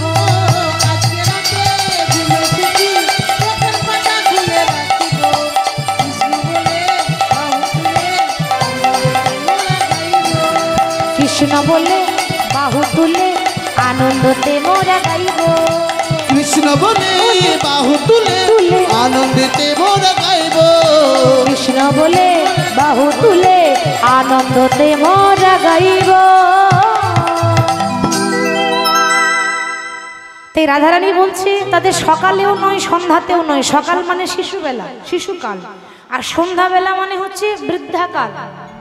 সকাল মানে শিশুকাল, সন্ধ্যাবেলা মানে বৃদ্ধাকাল, তাহলে দুপুরবেলা মানে কি? ভর যৌবনকাল। বলেছিলাম না তিনটে, একটা শিশুকাল, একটা যৌবনকাল, একটা বৃদ্ধাকাল। তো সকালেও নয় সন্ধ্যাতেও নয়, যেন দিন দুপুরে আগুন লাগে। মানে ভর যৌবন অবস্থাতে সে যেন কাঁদতে কাঁদতে জন্ম যায়, যেন আমার মতো দশা হয়, আমার কথা কবে যে আমার মতোই হবে সে। বসিয়া কহিলাম বৃন্দাবনে, পাশ থেকে মহাজন বললেন বাসুলি আদেশে দ্বিজ চণ্ডীদাস ভনে, চণ্ডীদাস ভনে রাধে তোমার বধূ তোমার রবে গালি পারো কেন, তোমার বধূ তোমার হবে গালি পারো কেন। এরপর রাধারানী যখন মনে এত দুঃখ যে লোকে আমাকে কলঙ্কিনী বলে, এই একটাই দুঃখ, কৃষ্ণ বলছে দেখো রাধা তোমাকে যে কলঙ্কিনী বলছে, আরে কলঙ্ক তো চাঁদেরও আছে। কি গো আছে না? কি গো আমরা বলি না কথায় কথায়, চাঁদ তো দেখতে খুব সুন্দর, চাঁদের গায়েও তো কালো দাগ আছে। আমরা তখন কি বলি, ওরে চাঁদেরও কলঙ্কই আছে। চাঁদের কলঙ্ক কি ছিল? চাঁদ নিজের জীবনে একটা পাপ করেছিল। কি পাপ জানেন? চাঁদের গুরু হচ্ছে বৃহস্পতি। সপ্তাহে একদিন বৃহস্পতিবার আসে না? বৃহস্পতি হচ্ছে দেবতাদের গুরু, দেবগুরু বৃহস্পতি। মনে রাখবেন, দেবতাদের গুরু বৃহস্পতি আর অসুরদের গুরু শুক্রাচার্য। এবার ওই দেবগুরু বৃহস্পতির স্ত্রী যার নাম ছিল তারা, তারা চাঁদ কি করলো না, ওই গুরু মায়ের প্রতি কুদৃষ্টি। ও মা, যে ভুল ইন্দ্র করেছিল ওই ভুল আজকে চাঁদও করেছে। তো চাঁদ যখন নিজের গুরু মায়ের প্রতি কুদৃষ্টি দিয়েছে, গুরু মাকে পাওয়ার লোভ জেগেছে, তখন এই গুরুদেব ধ্যানে জানতে পেরে অভিশাপ দিয়ে বলেছিল, চন্দ্র তোমার এত বড় আস্পর্ধা, তুমি আমার শিষ্য হয়ে তোমার গুরুমাকে পেতে এসেছো, তোমাকে অভিশাপ দিলাম, যে রূপের অহংকার তুমি দেখাচ্ছ ওই রূপ তোমার থাকবে না। চাঁদের খুব অহংকার, কেন? দেখতে সুন্দর, গোটা জগৎকে আলো দেয়, সাদা ধবধবে। গুরুদেব বলছে তোমার রূপ থাকবে না, 16 কলা চাঁদ যেন 16 দিনের মধ্যে ক্ষয় হয়ে যায়। এবার গুরু অভিশাপ লেগে গেল, গুরু অভিশাপ লাগবে, কিচ্ছু করার নাই। এবার 16 দিনে ক্ষয় হবে, এটা অভিশাপ। দেখতে দেখতে দেখতে দেখতে 15 দিনে 15 কলা চাঁদ শেষ। আর 15 দিনে যখন 15 কলা চাঁদ শেষ হয়ে গেল, বাকি রইল আর 1 কলা। 16 কলা চাঁদ যে 15 কলা শেষ, 1 কলা বাকি আছে। চাঁদের কতগুলো স্ত্রী জানেন? 27টা। চাঁদের 27টা স্ত্রী, হরি বল। এবার 27টা স্ত্রী থাকতেও গুরুপত্নীর প্রতি কুদৃষ্টি দিয়েছে, যার জন্য চাঁদের 27টা স্ত্রী মনে মনে ভাবছে যে আমাদের স্বামী তো অন্যায় করেছে, ভুল করেছে, আমরা একবার অন্তত সুযোগ দিই তাকে এই ভুলটা শুধরাবার, চেষ্টা করব যদি সঠিক পথে নিয়ে আসি। প্রকৃত নারী সেই হয় যে টেরা স্বামীকে সোজা করে দেয়। টেরা মানে চোখে টেরা নয়, তেরা মানে স্বামী উল্টো রাস্তায় যাচ্ছে, তাকে সোজা রাস্তায় এনে দেবে যে প্রকৃত নারী। তো একবার চেষ্টা করি। তো ওই এক কলা চাঁদকে হাতে করে নিয়ে ছুটে গেল একজনের কাছে, সে হচ্ছে সম্পর্কে জামাই বাবু। কে বলুন তো? চাঁদের 27টা স্ত্রী, তারা নিজের জামাই বাবুর কাছে ছুটে গেল। তাদের জামাই বাবু একটাই আছে, ভোলানাথ মহেশ্বর। চাঁদের তাহলে কতগুলো শালিকা দেখেছেন? 27টা ভোলানাথের। এবার ভোলানাথ একটা আদরের জামাইবাবু, জামাইবাবুর কাছে সব খুলে বলেছে বৃত্তান্ত, যা যা ঘটেছে। শিব তখন বলছে, দেখো একটাই উপায় আছে। কি উপায়? না, তোমাদের স্বামী চাঁদকে ফিরে পেতে গেলে ওই 27টা স্ত্রী 27টা কলসি নিয়ে ওই প্রভাস নদীতে গিয়ে 27 ঘড়া জল আনতে হবে। প্রভাস নদী মানে কালকে যে প্রভাস যজ্ঞ লীলা হলো, ওই নদীতে, যে নদীর তীরে যজ্ঞ হয়েছিল, ওই নদীরই জল চাই। ওই প্রভাস নদীর জল যদি কেউ মাথায় ঢালতে পারে, মাথায় নিতে পারে, প্রভাস নদীতে যদি কেউ স্নান করতে পারে, সে অভিশাপ থেকে মুক্তি লাভ পায়। তাহলে প্রভাস নদীর জল আনতে হবে। 27 ঘোড়া, 27টা নারী 27 ঘোড়া জল আনতে হবে। 27টা ঘোড়া নিয়ে যখন জল আনতে যাচ্ছে, মনে মনে ভাবছে, মা এই যাবো আর আসবো, যেতে যেতে যদি এই এক কলা চাঁদ শেষ হয়ে যায় তাহলে কি হবে? মহাদেব বলছে, চিন্তা করো না, তোমাদের হাতের চাঁদটা তোমরা আমাকে দাও। তাদের কাছ থেকে চাঁদটা নিয়ে শিব নিজের মস্তকে ধারণ করেছিলেন। কি গো, শিবের কপালে চাঁদ আছে না, ওই জন্য বলে চন্দ্রচূড় বা চন্দ্রশেখর। ওই এক কলা চাঁদ শিব নিজের কপালে, নিজের মস্তকে ধারণ করলো। এবার তারা যাচ্ছে জল আনতে। জল নিয়ে যখন ফিরে আসছে, আচ্ছা জলটা ঢালতে বলেছিল কোথায়? চাঁদের ওপরে। আর চাঁদ আছে কোথায়? চাঁদ বাবা শিবের মাথায় আছে। এখন চাঁদের উপর জল ঢাললেই তো বাবার মাথায় গিয়ে পড়বে, তাই না? তো তারা 27টা নারী জল ঢালছে। ওম নমঃ শিবায়, ওম নমঃ শিবায়, ওম নমঃ শিবায়, ওম নমঃ শিবায়, ওম নমঃ শিবায়, ওম নমঃ শিবায়, ওম নমঃ শিবায়, ওম নমঃ শিবায়। প্রভু নিশম নিশম শেষ গুণ, গুণহীন মহেশ গগন ভরল। ওম নমঃ শিবায়, ওম নমঃ শিবায়, ওম নমঃ শিবায়, ওম নমঃ শিবায়। জল যেই না ঢেলেছে অমনি বাবার মাথা ঠান্ডা হয়ে গেছে। মহাদেবের মাথায় জল ঢাললে বাবা খুব সন্তুষ্ট হয়, খুশি হয়। বলছে, যাও, আজ থেকে তোমাদের স্বামী চাঁদকে আমরা আকাশে ফিরিয়ে দিলাম। আজ থেকে আকাশে চাঁদ উঠবে, কিন্তু 16 কলা চাঁদ উঠবে না। কারণ এক কলা শিবের মস্তকে রইল, বাকি 15 কলা চাঁদ আমাদের আকাশে ওঠে। 15 দিন পূর্ণিমা হয়, 15 দিন অমাবস্যা হয়। ওটা 15 কলা চাঁদ, 1 ভাগ কম আছে, কারণ 1 ভাগ তো শিবের কপালেই আছে। তাহলে চাঁদেরও কলঙ্ক আছে, মানুষের জীবনে একটু একটু হতেই পারে। ও নিয়ে চিন্তা করো না, যতটুকু কলঙ্ক আছে, লোকে যতটুকু নিন্দা করে আর করবে না। যারা গালাগালি করে তারাই তোমার পায়ে ধরবে। বলে, সেটা কি করে হবে? তুমি ধৈর্য ধরো, দেখে যাও আমি এরপর কি করছি। এবার তুমি বাড়ি ফিরে যাও। রাধারানী বাড়ি চলে গেল। এবার কৃষ্ণ কিন্তু চলে এলো নিজের ঘরে, মা যশোদার কাছে। মা যশোদার কাছে এসে বলছে, মা, ও মা, আমার বড্ড ক্ষুধা পেয়েছে, কিছু খেতে দাও না গো, একটু মাখন দাও না। তখন মা যশোদা বলছে, ওরে দুষ্টু ছেলে, বৃন্দাবনবাসীর মুখে শুনেছি তুই নাকি খুব ভালো নাচতে পারিস। তুই যদি একটু নাচ দেখাতে পারিস না, তোকে পেট ভরে মাখন দেব। ভগবান মনে মনে ভাবছে, সর্বনাশ, আমি পাড়ায় পাড়ায় নেচে বেড়াই, মা কি করে